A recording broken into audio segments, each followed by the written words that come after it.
रसिक मुरारी जी के गुरुदेव धारंदा नामक स्थान में रहने लगे थे।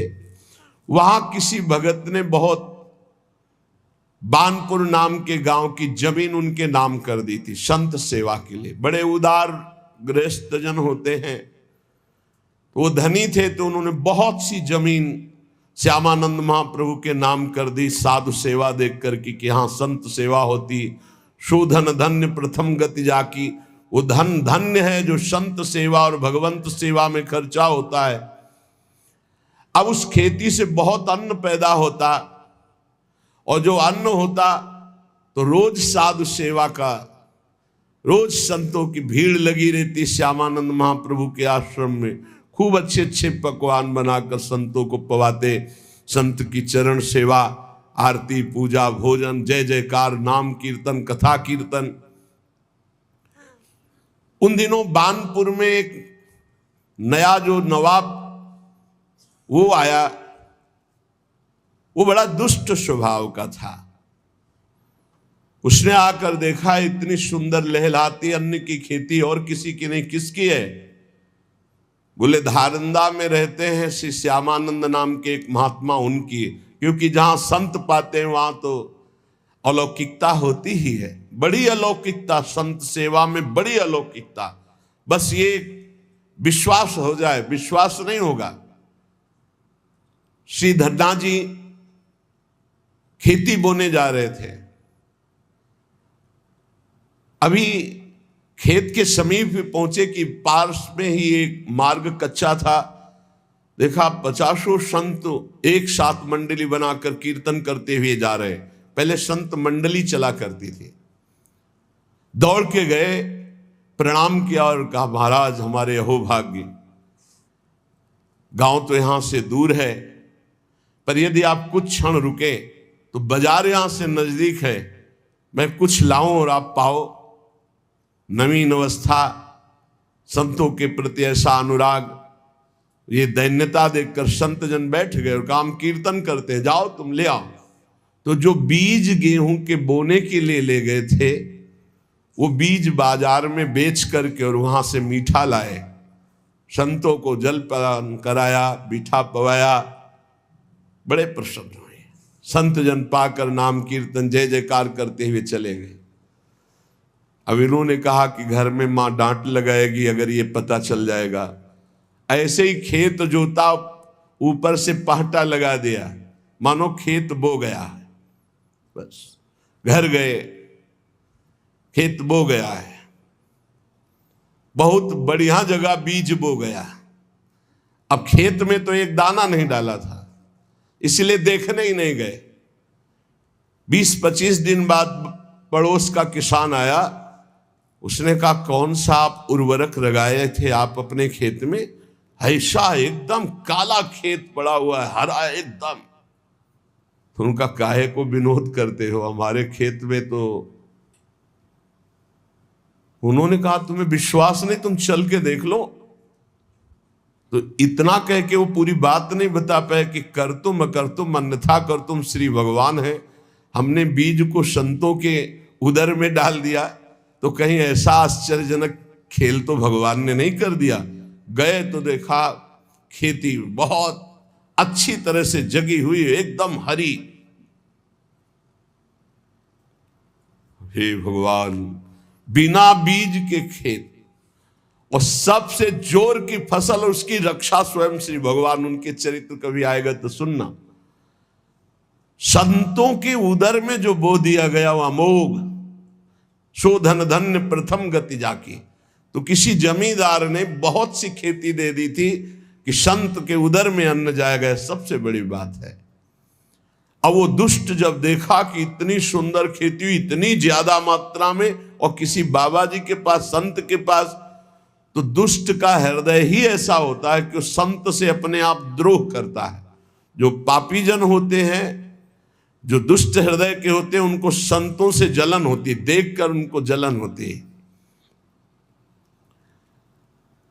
वो दुष्ट तो था ही, आया आश्रम और बड़ा दुर्वचन बोला। नवाब था और आदेश कर लिया कि इनकी सारी संपत्ति अपहरण कर ली जाए। राज कब्जे में ले ली जाए।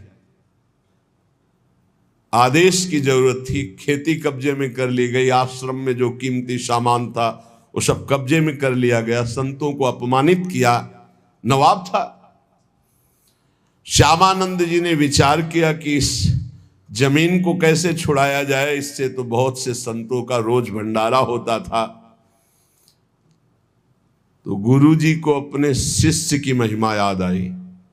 ये बहुत बड़ी बात है, शिष्य को गुरु जी याद आवे। ये तो सिद्धांत है कि दुख पड़ा तो अपने गुरुदेव की याद कर ली, लेकिन यहां उल्टा हुआ। दुख का समय आया तो शिष्य की याद आई, रसिक मुरारी की, और एक तत्काल पत्र लिखा कि यहां के वर्तमान के नवाब ने जबरदस्ती सब सामग्री छीन ली संत सेवा की और जमीन जब्त कर ली है। तुम जैसी परिस्थिति में हो वैसे चले आओ। रसिक मुरारी के पास जो शिष्य गए, उन्होंने कहा, एक गुरुदेव ने पत्र, तो प्रसाद पा रहे थे। क्या पत्र में लिखा है? गुरुदेव ने कहा है कि बादशाह ने जमीन जब्त कर ली, तुम जैसे हो वैसे चले आओ। वैसे खड़े हुए और वैसे ही चल दिए, ना हाथ धोया ना आचमन न मुंह। गुरु जी की आज्ञा है, जैसे हो वैसे ही चले आओ। ये बहुत बड़ी बात है, गुरु आज्ञा पर स्थित होना। पूज्य श्री ललिताचरण गोस्वामी जी महाराज हमारे राधा वल्लभी आचार्य वंश, बहुत बड़े महामहिम रस में डूबे हुए महापुरुष थे। उनकी सेवा में जो रहते थे, शरीर सेवा में, उनका नाम हरिवंश दास था। 2 बजे दिन में जल, वो अलग कुआं अलग पात्र से, आचार्य हैं उनके लिए जल वो लाते थे। रोज 2 बजे आवाज देते, हरिवंश दास जय जय, बस ला रहे हैं, रोज का नियम। एक दिन उन हाथ जोड़ के कहा, जय जय बहुत समय होगा, निज मंत्र दे दो। निज मंत्र का अधिकार होता है, ऐसे थोड़ी निज मंत्र दे दिया जाता है कि ऐसे निज मंत्र। शरणागत सबका अधिकार है शरणागत होना, लेकिन निज मंत्र के लिए अधिकार चाहिए। चुप हो गए। एक दिन ठीक 2 बजे आवाज लगाई, हरिवंश दास जय जय, यहाँ पानी खींच रहे थे, बाल्टी रस्सी छोड़ दी, वैसे ही आ गए, जय जय पानी लाओ। जय जय पानी कैसे लाओ? बाल्टी तो रस्सी तो कुआं में गई, कैसे? जब आपने कहा यहाँ आओ तो तत्काल छोड़कर आ गए। उनका शाबाश, कल यमुना स्नान करके आ जाओ, निज मंत्र तुम्हें दे देते हैं। रस्सी बाल्टी कुएं में डाल दी, इससे नाराज नहीं हुए, प्रसन्नता हुई कि हुक्म हुआ, आदेश हुआ, या आ जाओ। तो ये नहीं कि जय जय थोड़ा रुको, पानी खींच ले फिर आओ, वैसे छोड़ दिया। गुरु आज्ञा, बहुत इसमें सूक्ष्मता है। श्यामानंद गुरुदेव ने आदेश किया, रसिक मुरारी से कह दो जैसे हैं वैसे चले आवे। तो एक भाई रुको, 1 मिनट का काम, आचमन करके हाथ धो के फिर चलते हैं। वैसे ही जूठे मुंह बिना आचमन के वैसे ही चल दिए। रसिक मुरारी जो पीछे से साष्टांग किया, ऐसा नहीं किया जाता। गुरुजनों के सामने दाहिने होकर के, उनको दाहिने करके साष्टांग दंडवत किया जाता है। जैसे गुरु जी यहां विराजमान है तो ऐसे दंडवत किया जाता है, चरण उस साइड में और गुरु के चरणों में ऐसे। तो उनका ये कौन सी रीति है कि आप पीछे से दंडवत कर रहे हो? तो बोले गुरु जी दंडवत करना ही चाहिए, इसलिए दंडवत कर रहा हूं। बगैर दंडवत करने योग्य समय नहीं हूं, क्योंकि ना तो आचमन किए हूं और ना हाथ धोए हूं, इसलिए मैं आपके सन्मुख कैसे हो सकता हूं। तो वैष्णव होकर आचमन नहीं किए, हाथ नहीं धोए। बोले गुरुदेव आपका आदेश था जैसे हो वैसे चले आओ। श्यामानंद जी आनंद विभल हो गए, आनंद विकल हो गए। तभी सोचो, जब परिस्थिति बिगड़ी तो श्री जी की याद नहीं की, अपने ऐसे प्रिय शिष्य की याद की, क्योंकि पता है कि हमारे शिष्य में कौन सी सामर्थ्य विराजमान है। श्यामानंद जी का हृदय प्रेम से सराबोर हो गया और कहा, अच्छा आचमन करो, हाथ धो और उपस्थित हो, सामने आओ। तो आज्ञा पाई अचयो लय दे पठाए, वाही ठोर दुष्ट सिरमौर जहां तहां आप आए हैं। मिले मुत्सद्दी शिष्य आई के सुनाई बात, जाओ उठी प्रात यह नीच जैसे गाए हैं। हम ही पठावें काम करी समझावें, सब मन में न आवे जानी नेह डर पाए हैं। चिंता जिन करो हिये धरो निश्चिंतताई, भूप सुधी आई दिना तीन कहाँ छाए हैं। श्यामानंद गुरुदेव की आज्ञा पा करके रसिक मुरारी जी ने आचमन किया। श्यामानंद जी ने बैठाल के कहा, बेटा सब यहाँ की संपत्ति अपहरण कर लेगा और जमीन को अपने कब्जे कर लिया है। अगर ये नहीं छुटाई जाती तो हमें उसका कोई दुख नहीं, लेकिन संत सेवा बंद हो जाएगी। जो हमें संतों का उच्छिष्ट मिलता है, चरणामृत मिलता है, संतों का दर्शन मिलता है, सेवा के बहाने से सब संत जन आकर के दर्शन देते हैं, ये सौभाग्य हमारा लुट जाएगा। इसलिए तुम्हारी याद की, तुम्हें बुलाया है, तुम्हें उस दुष्ट के पास जाना है और उसे जाकर के भक्ति का उपदेश करना है और सब जितना अपहरण किया सब वापस लाना है। गुरुदेव कह रहे शिष्य से, ये अहो भाग्य, शिष्य का स्मरण गुरुदेव और सेवा का भार शिष्य को दे दे गुरुदेव, ये अहो भाग्य, अहो भाग्य। लेकिन ये किसी भाग्यशाली समर्पित शिष्य में ऐसा सौभाग्य उदय होता है। पूरी सेवा दुष्ट के सामने, जहां आपने कुछ नहीं किया, आपके सामने होते होते सब अपहरण कर ले गया, उसके पास रसिक मुरारी को जानते हैं कि जान का भारी खतरा है, क्योंकि दुष्ट है नवाब, हुक्म कर दे तो तत्काल गर्दन उतार दी जाए, ऐसा उसका स्वभाव है। आदेश कर दिया, जाओ और उस दुष्ट से सब संपत्ति वापस लाओ। दुष्ट का बड़ा विचित्र स्वभाव होता है। सुनहु असंतन केर स्वभावु, भूले हूं संगति करिय नकाऊ। दुष्ट का स्वभाव सुनो, असंतों का स्वभाव सुनो। ये लक्षण बताए जाते हैं, जिनमें लक्षण हो दुष्ट है उसका कभी संग नहीं करना चाहिए। तिनकर संग सदा दुखदाई, जिम कपिलहि घालई हरिहाई। जंगली गाय सीधी गाय को जैसे मार डालती है, ऐसे दुष्ट पुरुषों का संग जो साधु स्वभाव के जन होते हैं उनकी हानि कर देता है। ऐसे दुष्ट पुरुषों का कभी संग न करे। खलन हृदय अति ताप विसेखी, जरहि सदा पर संपत्ति देखी। ये दुष्ट लोगों का एक स्वभाव होता है, वो दूसरे को सुखी देखकर, संपत्तिवान देखकर इनके हृदय में बड़ी जलन पैदा होती। दुष्ट का स्वभाव होता है कि हम भले भूखे रह जाएं लेकिन इनको नहीं खाने देंगे। वो बड़ा दुष्ट इसीलिए, उसकी भी महिमा है अपनी, दुष्ट की दुष्टता की महिमा है, साधु की साधुता की महिमा है। तो जरहि सदा पर संपत्ति देखी, जहां कौ निंदा सुनई पराई, हर सई मनो परी निधि पाई। ये दुष्ट लोगों को अगर दूसरे की निंदा, तो बहुत ऐसे, जैसे महाराज प्रथु ने कहा भगवान की चर्चा सुनने के लिए 10,000 कान हो, तो ये दुष्ट लोग मानो 10,000 कान हो तो निंदा ऐसे बड़े प्यार से सुन रहे। अच्छा, ऐसा लगता है जैसे उनका राज तिलक होने जा रहा है। दूसरे की निंदा सुनने के लिए इतने उत्साहित रहते दुष्ट लोग। काम क्रोध मद लोभ परायण, ये कामी, ये क्रोधी, ये अहंकारी, ये लोभ परायण होते हैं दुष्ट लोग। निर्दय कपटी कुटिल मनायन, इनके हृदय में दया नहीं होती है, बड़े कुटिल स्वभाव के, बड़े कपटी होते हैं। और मलायन, ये पाप का घर होते हैं। बयरु अकारण सबका हुसो, कोई किसी से उनसे मतलब न रखे तो भी वो उससे झगड़ा करेंगे, अपनी तरफ से बैर करेंगे। ये लक्षण है दुष्टों के। और जो कर हित अनहित ताहू सो, जो उनका हित करे उसका भी वो अनहित कर देंगे, उसका भी वो बिगाड़ देंगे पक्का। ऐसे दुष्टों से दूर रहे।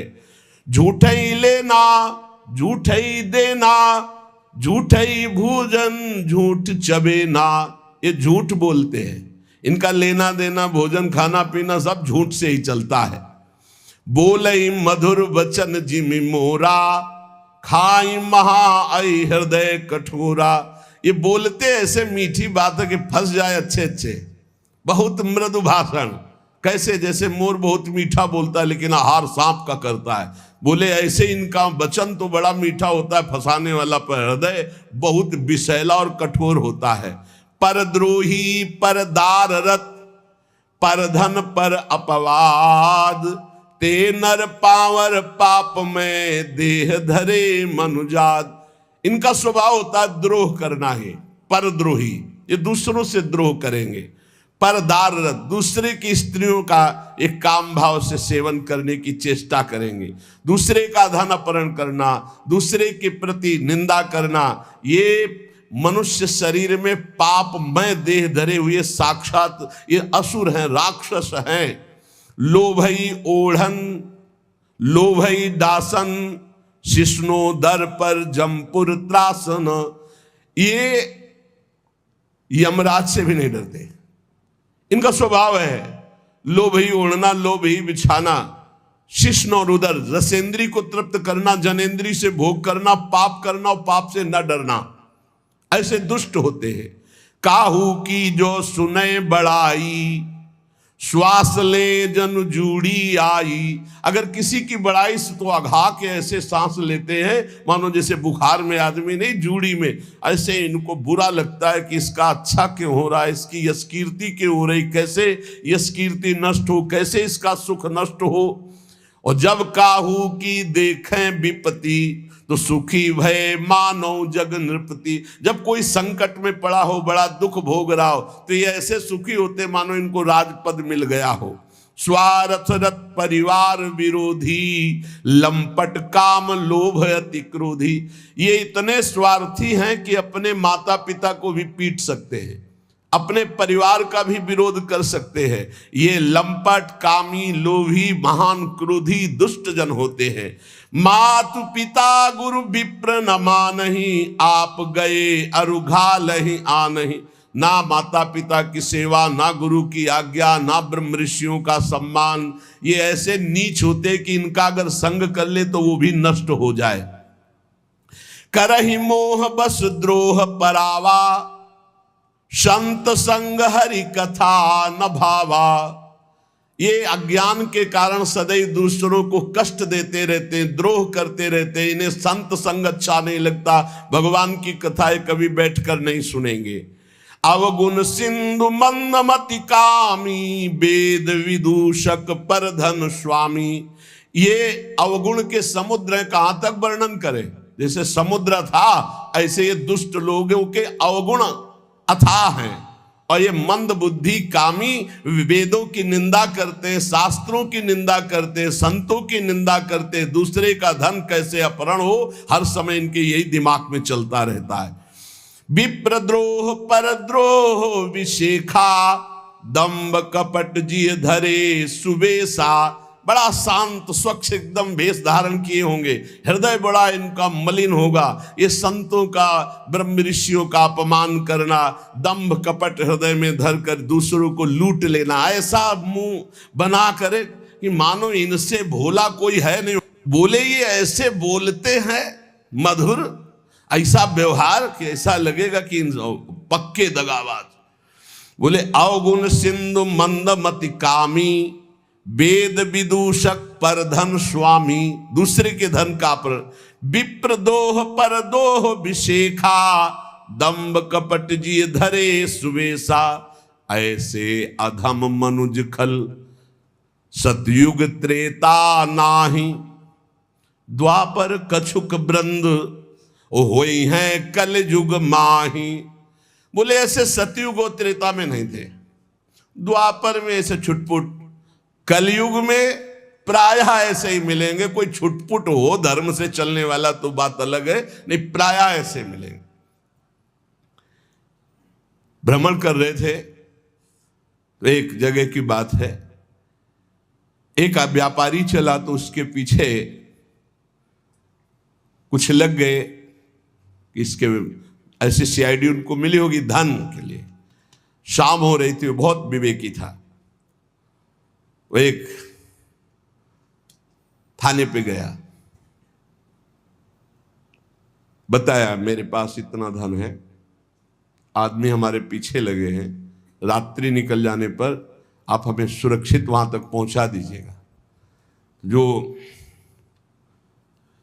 इतना धन की बात सुनकर, उस समय ये 40 वर्ष पहले की बात, ये घटना है, ये कोई कथा हम नहीं सुना रहे, जब भ्रमण कर रहे थे तब की बात है। भ्रमण में बड़े बड़े दृश्य, बड़े बड़े अनुभव सब होते रहते हैं। उन्होंने कहा कि आप लेकर के सो नहीं सकते, आप बाहर सोइए। ऑफिस के बाहर खपरेला पड़ा था और अर्थ रख लिया और कहा सुबह हम आपको गाड़ी से सुरक्षित पहुंचा देंगे। तो उसने कहा हम कुछ भेंट दे देंगे आपको भी। कहा भेंट की आवश्यकता नहीं। वो सो गया, उसके लिए बिस्तर लगाया था। जहां 10 बजे रात्रि के तो बड़ा भारी पीपल का वृक्ष था, उसमें जाके चढ़ के, बहुत प्रवीण था वो। और मदिरा का पान किए उसका लड़का आया तो सोचा कौन खुलवावे ऑफिस। बाहर देखा तो बोले पता नहीं आज पापा ने बाहर क्यों सैया लगाई, बस लेट गया और ऊपर चद्दर ढक करके सो गया।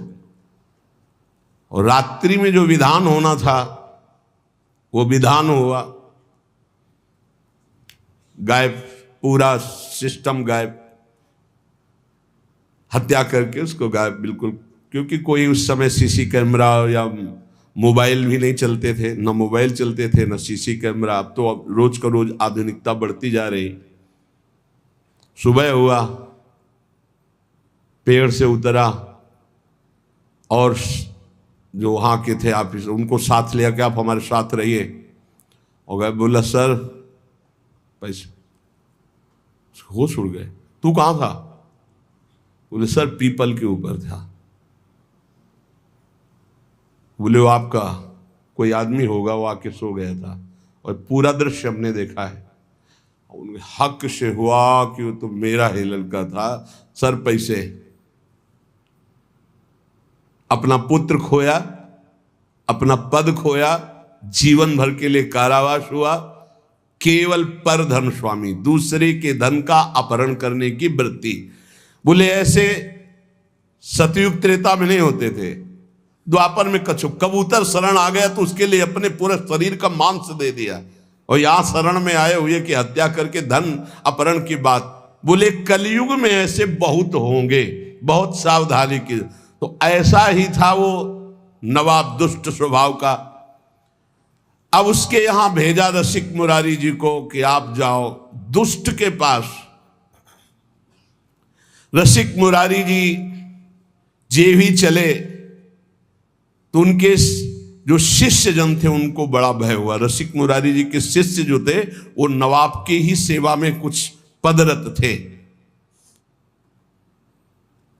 मुनीम जिसे कहते हैं, मुंशी मुनीम आदि पदों पे। उन्होंने देखा कि गुरुजी जा रहे हैं तो भारी अपमान कर देगा गुरुजी का, हो सकता है जान पर भी बात आ जाए, मरवा डाले।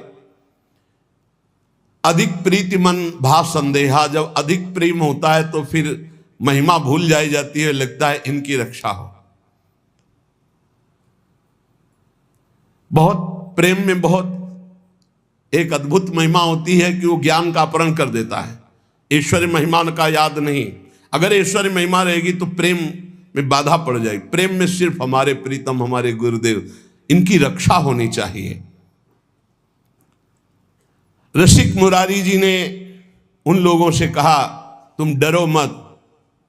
तो उन्होंने कहा कि सब कुछ बिगड़ जाएगा प्रभु, मैं जानता हूं वो भारी दुष्ट है और आप अगर वहां गए तो ऐसा कुछ करेगा जो हम सह नहीं सकते।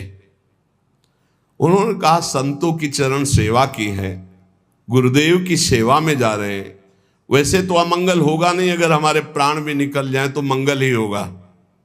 मुझे अपने गुरु की सेवा में कदम पीछे नहीं हटाना। तो उन्होंने कहा कि 2-4 दिन आप रुक जाइए, बात हम सब संभाल देंगे, 2-4 दिन आप छिप जाइए और वहां मत जाइए। रसिक मुरारी जी ने कहा कि तुम चिंता मत करो, तुम प्रेम के कारण भयभीत हो रहे हो। रसिक मुरारी जी को 3 दिन उन्होंने जबरदस्ती प्रेम से विवश करके अपने पास रखा। फिर आदेश आया कि सुना था कि रसिक मुरारी जी आ रहे, नवाब का आदेश आया अपने मुंशियों के पास। वो अभी तक हमारे पास नहीं पहुंचे और उनको ये भी पता था कि ये लोग उनके शिष्य हैं। सुनी आए गुरुवर कही ल्याओ मेरे घर देखो, करामात बात यह ले सुनाई है। कहो आनी अभू जाऊं चलो उन्मान देखें, चले सुख मानी आयो हाथी धूम छाई है। छोड़ी के कहार भाज गए ना निहार सके, आप रस सार बानी बोले जैसी गाई है। बोलो हरे कृष्ण कृष्ण छाणो गज तम तन, शनि गयो हिये भाव देह सो नवाई है। जब नवाब ने ये सुना कि 3 दिन तक हमारे भय से इन मुनीमों ने उनकी रक्षा की है, रसिक मुरारी की, तो उन्होंने बुलाया उनको और कहा तुम्हारे गुरुवर आए हैं हमसे बात करने के लिए और अभी तक पहुंचे नहीं, यहां तुमने रोक लिया 3 दिन तक, हमारे पास सब गुप्तचर के द्वारा खबर है। जाओ अपने गुरु को लिवा के लाओ, मैं देखता हूं कितना करामाती है वो। नवाब ने जब ये बात कही तो रसिक मुरारी जी ने कहा कि तुम भयभीत मत हो, मैं भी देखता हूं कैसा दुष्ट है। आज तक तो हमने दुष्ट के दर्शन नहीं किए, साधुओं के दर्शन किए हैं, आज दुष्ट के दर्शन करने का हमें गुरुदेव के द्वारा, तो आज मैं देखूंगा कि दुष्ट किसे कहते हैं। तुम चिंता मत करो, उसमें जितनी दुष्टता भरी गुरुदेव के प्रताप से उतनी साधुता, तो देखते हैं आज साधुता विजयी होती है दुष्टता। उसको अंदाज भी नहीं है कि दुष्टता से बढ़कर के कितनी साधुता होती है। नवाब ने कि मुंशीजन जो है ये समझे कि बड़े सम्मान से बुला, इसलिए कहार भेजा था, पालकी भेजी थी। वो सब घबरा रहे थे कि षड्यंत्र है, ये बड़ा इतना दुष्ट, ये ऐसी कैसे श्रद्धा कर सकता है। और कहार सब उसी राजा के, पालकी राजा की तरफ से। रसिक मुरारी जी गुरुदेव के चरणों का ध्यान करके बैठ गए पालकी में। वो पहले से तैयारी की गई थी, हाथी को मदिरा पिलाकर मत वाले हाथी को बार बार वेद कर गुस्सा कर दिया गया था। कहार वहीं पालकी सामने ले गए जहां मत वाला हाथी आ रहा था, दहाड़ता हुआ, चिघाड़ता हुआ। पालकी छोड़ी और भाग गए। हाथी के सामने कोई टिकना, पर आप बिल्कुल विचलित नहीं हुए। बड़ी चेहरे पर शांति है, कोई भय नहीं, मुस्कुराहट है। हाथी मतवाला चिघाड़ता हुआ आ रहा है, महावत बार बार अंकुश कर रहा है। नजदीक गए, ऐसे हाथ फेर दिया, कृष्ण कृष्ण कृष्ण बोलो, कृष्ण कृष्ण बोलो। और देखो तुम भगवान के अंश हो, तमोगुण स्वभाव धारण करके तुम हाथी योनि में हो। तुम्हारा हाथी स्वरूप नहीं, तुम तो भगवद अंश हो। ये क्रोध करना तुम्हें उचित नहीं है। ये तामसिक स्वभाव छोड़ो और कृष्ण बोलो, कृष्ण बोलो, कृष्ण बोलो। घुटने टेक दिए हाथी ने, मस्तक रख दिया रसिक मुरारी जी, और वो अपने महल की छज्जे से देख रहा था राजा बादशाह। देखते हैं ये मत वाला हाथी कैसे मारता है। ये जो आ रहे हैं इनके गुरु, देखते हैं इनमें क्या चमत्कार, क्या सामर्थ्य। आज हाथी के पैरों तले कुचलाकर इनको मार डालेंगे। रसिक मुरारी जी ने कहा कृष्ण कृष्ण कहो, कृष्ण कृष्ण कहो। घुटने टेक दिए हाथी ने, मस्तक रख दिया, ये है। और धीरे शब्दों में कहा तुम हाथी नहीं हो, तुम भगवान के अंश हो, भगवान के दास हो। तुम्हें तमोगुणी स्वभाव उचित नहीं है, तुम अपने स्वरूप में आओ। हाथी को उपदेश दिया तो हाथी घुटले टेक दिया, और केवल घुटले ही नहीं, बहे द्रग नीर देख होए गयो अधीर आप, कृपा करी धीर कियो दियो भक्ति भाव है, कान में सुनायो नाम नाम दे गोपाल दास, माला पहिराई गरे प्रगट्यो प्रभाव है, दुष्ट सिर मोर भूप लखी हुई ठोर आयो, पाए लपटायो भयो हिये अति चाव है, निपट अधीन गांव केतिक नवीन दिए, लिए कर जोरी मेरो फल्यो भाग दाव है। रसिक मुरारी जी के चरणों में सर रख दिया उस मत वाले हाथी ने और अश्रु प्रवाह करने लगा। अत्यंत प्रेम से ऐसे दुलार कर रहे रसिक मुरारी, और चरणों में ऐसे मस्तक रखे अश्रु प्रवाह कर रहा है। तब आपने भक्ति का उसके हृदय में दान किया, और संतों के पास तुलसी की माला रहती है, तत्काल बड़ी माला जो 108 वाली गले में ऐसे बांधी, मानो शिष्य बना दिया, कान में भगवान नाम दिया, गले में माला बांधी और कहा सुनो तुम्हारा नाम गोपाल दास है आज से। मतवाले हाथी को चेला बना लिया। अरे जब मतवाले मन को चेला बना लेते संत जल, तो हाथी क्या है? सबसे बड़ा मतवाला हाथी मन है, किसी की कोई भी अंकुश बात नहीं मानता।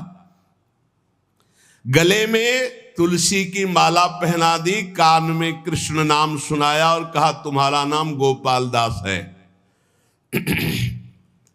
और वो ये सारा का सारा दृश्य राजा देख रहा था।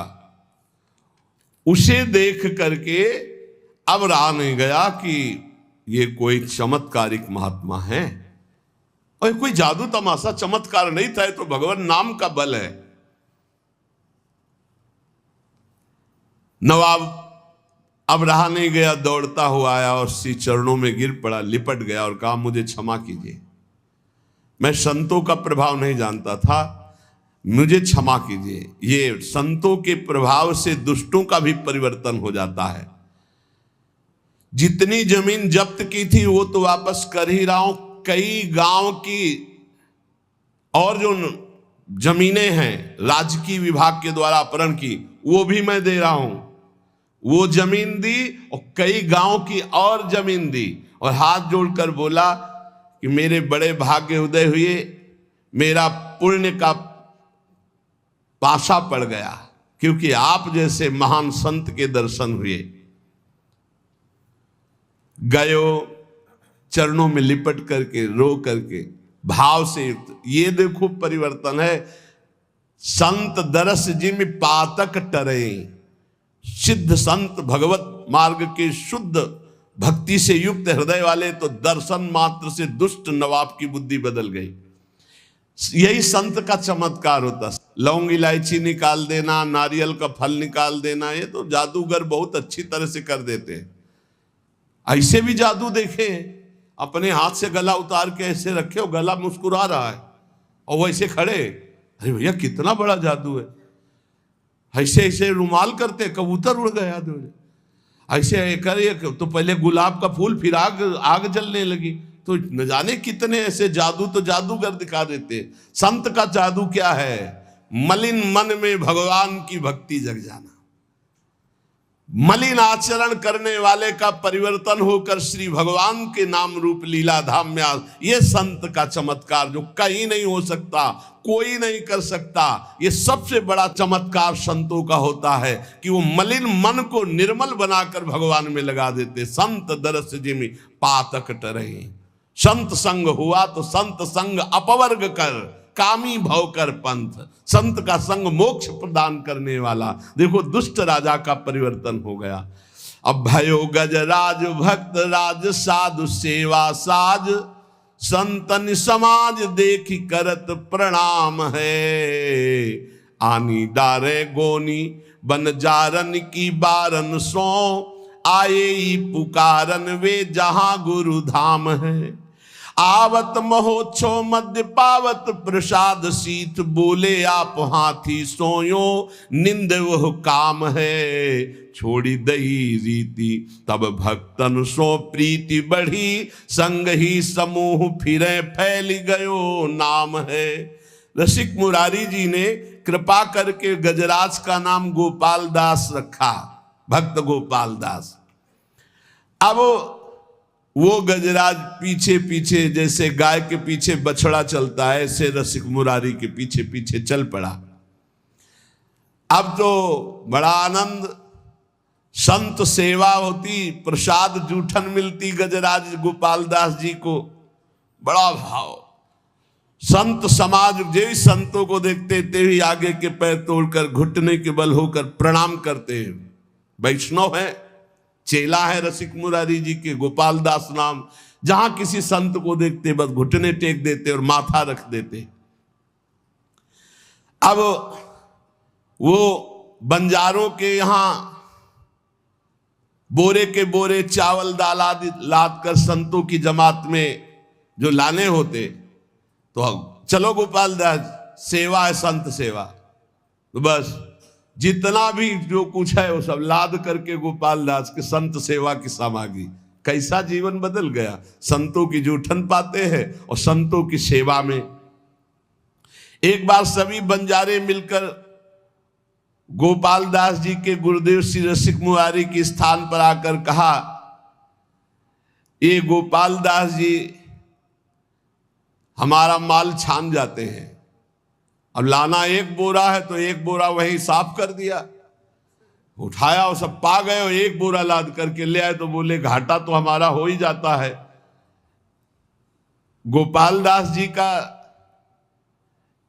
नियम था कि कभी स्थान में कोई विशेष महोत्सव भोज भंडारा हो, संतों की पंक्ति हो, तो जब सब संत भोजन पाके उठ जाते थे तब आप वहां जाते और चाटते थे संतों का शीत प्रसाद। कितना सौभाग्य हो भाग्य। रसिक मुरारी जी ने कहा कि देखो तुम वैष्णव हो गए हो, सब तुम्हारे आचरण ठीक है, लेकिन एक आचरण गलत है। तुम जो वहां लेने जाते हो उतने लिया करो, तुम ज्यादा दूसरा बोरा का अन्न क्यों खा जाते हो? और एक तो अमनिया है, वैष्णव को अमनिया नहीं खाना चाहिए। तुमको आज से अमनिया नहीं खाना और ऐसे नहीं लेना, जब तक मिले ना प्रसाद तब तक नहीं पाना। गोपाल दास जी ने उसकी समझ में आ गया। श्री रसिक मुरारी जी ने कहा, बेटा जबरदस्ती कुछ भी खाना है पाप है। वैष्णव का ऐसा नहीं संस्कार होता है कि किसी के खेत में गए हो, किसी की दुकान से सामान, ऐसा नहीं। गोपाल दास जी ने घुटने टेक करके ऐसे गलती मानी कि मानो क्षमा कीजिए गुरुदेव, आगे से कभी ऐसी गलती नहीं होगी। अब तो संत सेवा में और भगवत उच्छिष्टामृत में बड़ी रति हो गई गोपाल दास जी की, जो हाथी गजराज थे। सब संत इनको खूब दुलार करते। चलो गोपाल दास आज वहां चलते, सूंड में चढ़ाया, पीठ में बैठा लिया, संत सेवा घुमा घुमा के। और संत भी बड़े मौजे, 5-5, 10-10 संत बैठ जाते, गोपाल दास जी घुमा रहे। कितना सौभाग्य प्राप्त हो रहा है। गोपाल दास जी का संत सेवा का बड़ा चाव, जैसा संत आदेश करते वैसा ही करते। ये कोई बड़े भाग्यशाली जीव होंगे जो ऐसा सौभाग्य प्राप्त हुआ। नहीं, संत सेवा में अनुराग होना बड़ा कठिन है। कोई संत कहते, भाई गुरु भाई गोपाल दास आज फूल गोभी पाने का मन है। गए बाजार में गए, फूल गोभी की तरफ सूंड करते ऐसे, और जब उसकी तरफ देखते तो चाहे श्रद्धा हो चाहे ना हो, बड़ा तिलक लगा रहता था, कंठी बंधी हुई, और जो एक फूल गोभी देता फौरन अपने पास रख लेते, खाते नहीं। जो संत कहते वो मांग के लाते भिक्षा की तरह। दुकान में खड़े हो गए, अमुक सामान की तरफ सूंड करते, तो उसकी हिम्मतें डोल जाती अपने आप, तो उनको जो देते वो ला के संतों को पवाते। यदि कोई जरा सा आनाकानी करता तो जो ही हुंकार मार के सूंड ऐसे करते तो हाथ जोड़ के खड़ा हो जाता, सामान ला के संतों को पवा। हाँ, संतों के मुख में जाना है। जैसे हरिपाल जी का चरित्र आता था, भाला लेके खड़े होते थे, जिसको धनी को देखते भाला ऐसे केवल दिखाते थे और सब लेकर के उस संत सेवा में लगाते थे, संतों को पवाते। आप पिस्तौल दिखाकर मत संत सेवा कर लो। उनकी निष्ठा, उनका उस समय भाव बहुत जोर का था। सूंड फुनकार करके फटकार दे देते, डर जाता। कभी गोपाल दास जी से जैसे संत कहते कि हमारा चला फट गया है, लंगोटी कमजोर हो गई, जाते कपड़े की दुकान में सूंड रखते मार्किन में। वो बेचारा कितना दें अब हम, कितना आपको दे, सूंड से ऐसे कह के पूरा बंडल उठाते पीठ में रख करके चले। रसिक मुरारी जी हिसाब पहुंचाते थे और गोपाल दास जी माल लाते थे। हर संत की सेवा। सर्दी का समय है, गोपाल दास जी अपने आप चले गए किसी कंबल की दुकान में, बंडल का बंडल उठाया, पीठ में रखा, संतों के पास ले आते। जब रसिक मुरारी जी को पता चलता तो भेंट पहुंचा देते थे। ऐसे कोई संत जो कहता हो, खूब प्रसन्नता से गोपाल दास जी कहते, तो संत भी खूब प्रसाद परोसवाते और थोड़ा पाके सब गोपाल दास जी को पवाते। ऐसे दुलार होने लगा। देखो कितना सौभाग्य संतों का उच्छिष्ट मिलता। संत सत पांच सात संग जित जात तित लोग उठी धावे ल्यावे सीधे बहु भीर है। चहु दिस परी हुई सुबह सुन चाह भई हाथ पे न आवत सो आने को धीर है। साधु एक गयो गहि लयो भेष दास तन मन में प्रसाद नेम पीवे नहीं नीर है। बीते दिन 3-4 जल लय पीवावे धार गंगा जू निहारी मदि तजो यो शरीर है। गोपाल दास जी के साथ बहुत से संतों की जमात थी, जिधर जाते उधर लोग दौड़ उठते। पहला चमत्कार है कि हाथी चेला है रसिक मुरारी जी का, संत सेवा में रहता है। बहुत लोग सीधा सामान सब देते हो, अपने पीठ पर लाद लेते। दर्शन की भीड़ लग जाती लोगों की। चारों दिशाओं में आश्चर्यजनक चर्चा चली कि गोपाल दास जी एक वैष्णव है और संत सेवा में रहते। गजराज बंगाल का सूबेदार, उसको जब पता चला ऐसा चमत्कारिक आज्ञाकारी हाथी है, तो उन्होंने पकड़वाने के लिए आदमी नियुक्त किए। पर जो नजदीक आता तो अपने स्वरूप में आकर के दंड दे देते, सूंड में फंसा के दूर पटक देते। जान से तो नहीं मारते पर किसी काम का भी नहीं रखते। गोपाल दास जी, हाँ तो जिन मुँह मारा तिन मैं मारे, ये सिद्धांत है। हनुमान जी से पूछा क्यों मारा तुमने? बोले प्रभु सबको देह प्राण प्रिय है, जिन मुँह मारा तिन मैं मारे। जिन्होंने मुझे मारा मैंने उनको मार दिया। इसमें हमारा कोई दोष थोड़ी है, सब कोई अपने प्राण रक्षा के लिए ऐसा करता है। वो कौन डिफेंस क्या कहते हैं? हाँ, उसमें कोई दोष थोड़ी है। फिर अंग्रेजी वाला शब्द सेल्फ डिफेंस। हाँ, तो सेल्फ डिफेंस में गोपाल दास जी जितने आते उनको। अब जो सैनिक आए थे वो वापस चले गए लद लुद के। बोले महाराज वो हाथी पकड़ में आने वाला नहीं है, भागवतिक शक्ति से संपन्न। बहुत स्वर्ण मुद्रा पुरस्कार में रखी गई कि ऐसा हाथी बंदी बनाकर हमारे पास लाया जाए। तब उनमें से एक के दिमाग में आया कि साधुओं को नहीं मारता है, आसपास टहलते रहते। तो एक दुष्ट साधु वेश में, साधु वेश में, वो केवल साधु वेश बनाया गोपाल दास जी को पकड़ने के लिए। दुष्ट था, छलिया कपटी पाखंडी। वो वेश साधु का बनाकर गोपाल दास जी के सामने आया। गोपाल दास जी ने घुटने टेक दिए। ये वेशधारी के सामने ये देखो कितना बड़ा प्रभाव। अब उसने गोपाल दास जी जब घुटने टेक दिए, तत्काल उसने बंदी बनवा लिया। आदमी उनके थे और गोपाल दास जी को ले गया। वहां जब ले गया तो जल और भोजन आदि अर्पित किया। एकदम नहीं खाया, क्योंकि संतों का जूठन, भगवान का प्रसाद पाने का गुरुजी ने नियम दिया है। कई दिन हो गए, न अन्न लिया न जल लिया, क्योंकि प्रसादी नहीं है वहां। सूबेदार के कहने पर बिल्कुल ना अन्न न जल, कुछ भी जब नहीं खाया तो सलाह ली कि क्या तो उनका शायद ये भगत है, इसको गंगा जी में ले जाया जाए तो शायद गंगा जल पान कर ले, नहीं तो ऐसे तो प्राण निकल जाएंगे, काफी दिन हो गए कुछ खाया पिया नहीं। तो जे भी गंगा जी ले गए तो गंगा की जलधारा में खड़े हुए गुरुदेव का ध्यान किया, अपने शरीर को छोड़ दिया। ये गंगा जी में जाकर देखो क्या सदगति हुई।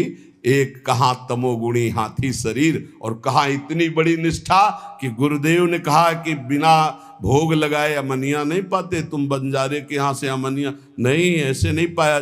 उस दिन से छोड़ दिया था, जल और प्रसाद ही पाते जो भगवद अर्पित, अन्यथा नहीं। अब वहां कहां भगवद अर्पित वैष्णव का मिले, इसलिए जब उनको विचार करवाया गया कि वैष्णव शायद ऐसे ना पिए तो गंगा जल तो पी लेगा, भगवान का चरणामृत है गंगा जल, तो गंगा जी में ले गए। तो वहीं खड़े होकर गुरु जी का ध्यान किया और जोर से पुकारा कृष्ण, और अपने शरीर का त्याग कर दिया। अर्थात भगवत प्राप्त महात्मा की जो सदगति, वही सदगति गोपाल दास जी की हुई। रसिक मुरारी जी के बहुत से ऐसे पावन चरित्र हैं जिन्होंने भक्ति के प्रभाव से अद्भुत दुष्टों की बुद्धि बदली, अद्भुत अद्भुत चमत्कार प्रकट किए। यद्यपि ये चमत्कार स्वतः प्रकट होते हैं, भक्त इनको प्रकट नहीं करता, उसका कोई संकल्प नहीं बनता चमत्कार करने का, पर सूक्ष्म दृष्टि से देखा जाए तो भगवान अपने भक्तों की महिमा प्रकाशित करने के लिए ऐसी लीलाएं करते रहते हैं।